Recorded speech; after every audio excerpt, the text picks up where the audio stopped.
जय हिंद दोस्तों, आपका मैं शोहर और आप देख रहे हैं अपना चैनल फैब्रिक ज्ञान। तो एक हमारे बच्चे का क्वेश्चन है, उसमें क्वेश्चन क्या है कि उनको हाइपो ब्लीच कोई भी क्लोरीन नहीं मिल रहा है।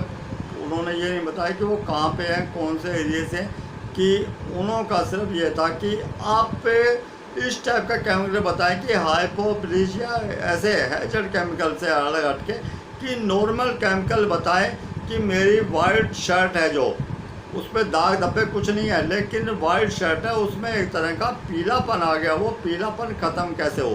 तो उसके लिए सबसे अच्छा ये है कि आपको सब जगह पूरे इंडिया में सब जगह आपको ऑप्टिकल वाइटनर, उसमें टीनोपाल, रानीपाल एस, टोबी सब जगह मिल जाता है।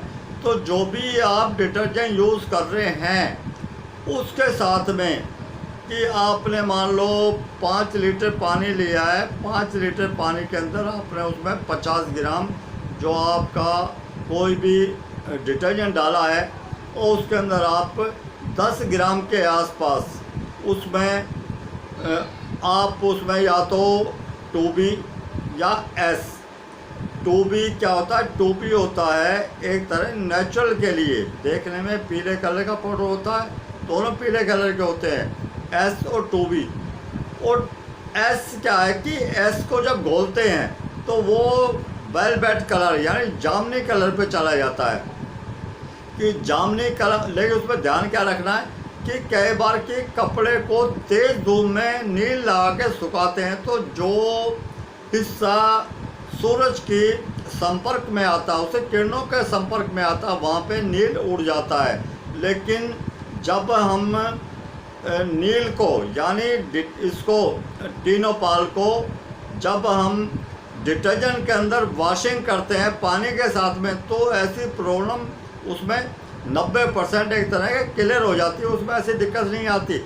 लेकिन फिर भी जब कपड़ा सुखाएं, क्योंकि अभी तो गर्मी का टाइम है, गर्मी के टाइम में आप कपड़ा निचोड़ के या हाइड्रो करेंगे तो आपका 10 से 15 मिनट के अंदर कपड़ा सूख जाता है। तो ये कि वो सबसे बेस्ट है।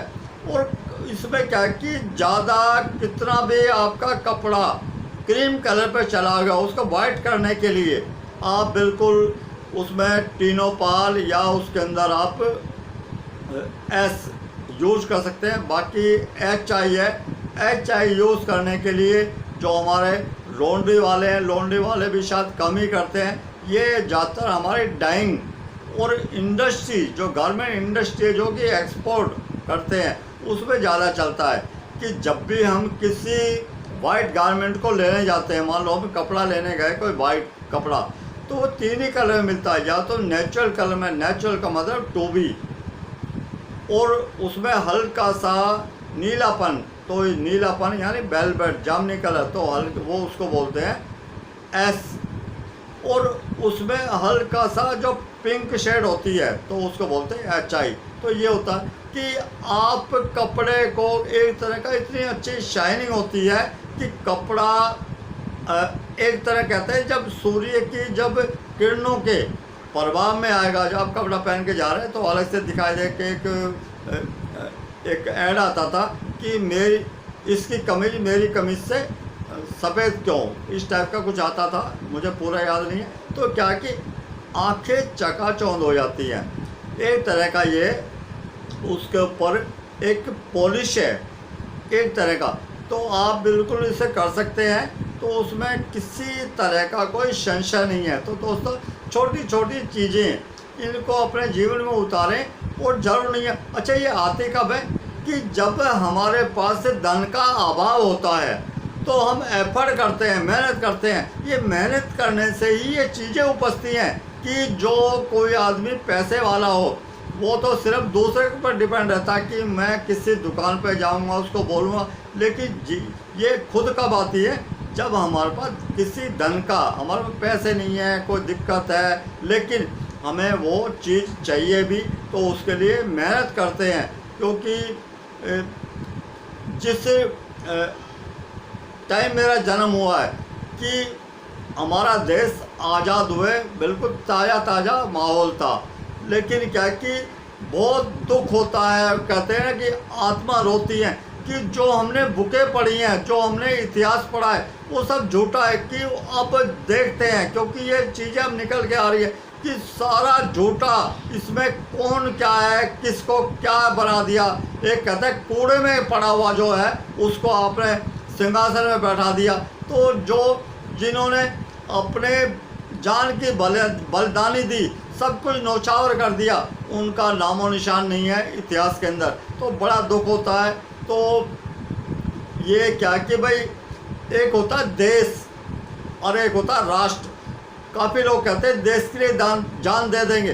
देश के लिए जान ना कोई दे सकता है और देने का कोई औचित्य भी नहीं होता, क्योंकि देश एक व्यवस्था है, एक टुकड़ा है, एक भूमि का टुकड़ा है। वो बढ़ता भी है, कम भी होता है। वो क्या बढ़ता है और कम कैसे होता है कि दुश्मन ने आक्रमण कर दिया तो वो कम हो जाएगा, और हमने कहीं से अर्जित कर लिया। लेकिन हमारे देश में कभी आज तक हिंदुस्तान ने कभी किसी भी देश के ऊपर आक्रमण नहीं किया।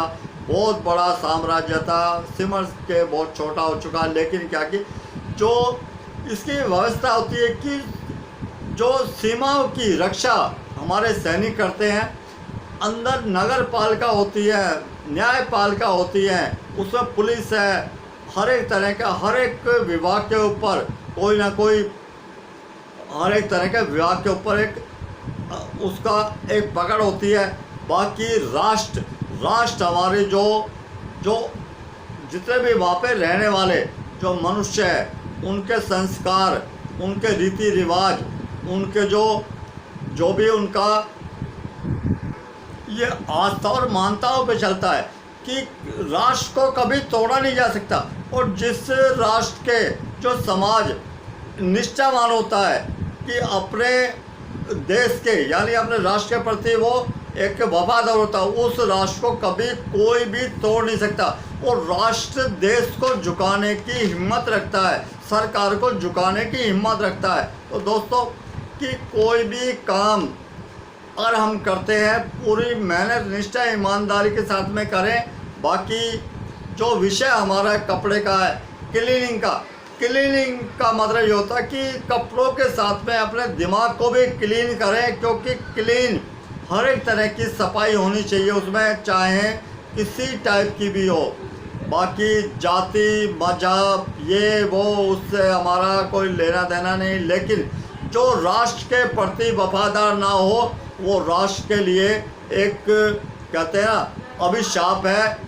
और इस ज़मीन के ऊपर, इस मातृभूमि जो हमारी जिसे माता बोलते हैं, उसके ऊपर ये एक तरह पाप है, एक तरह का उसको हटाना, उसको एक तरह का यहाँ से बिल्कुल वंचित करना, ये हमारा एक काम है और ये होना भी चाहिए।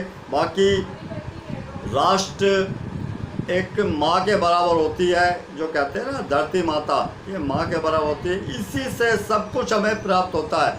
जिसने अपने राष्ट्र की, अपने देश की कहते हैं ना कि उसके जो परवाह नहीं करता और उसके प्रति उसकी जो सोच नेगेटिव है, तो वो इंसान कहलाने के काबिल भी नहीं है। तो दोस्तों जो दिल में आता है आपसे बात कर लेता, क्योंकि आप मेरे, मैं आपका हूँ। बाकी कपड़े के विषय में कोई भी आपका क्वेश्चन आप बिल्कुल मेरे साथ शेयर कर सकते हैं। मिलते हैं दोस्तों फिर ब्रेक के बाद। जय हिंद, जय भारत।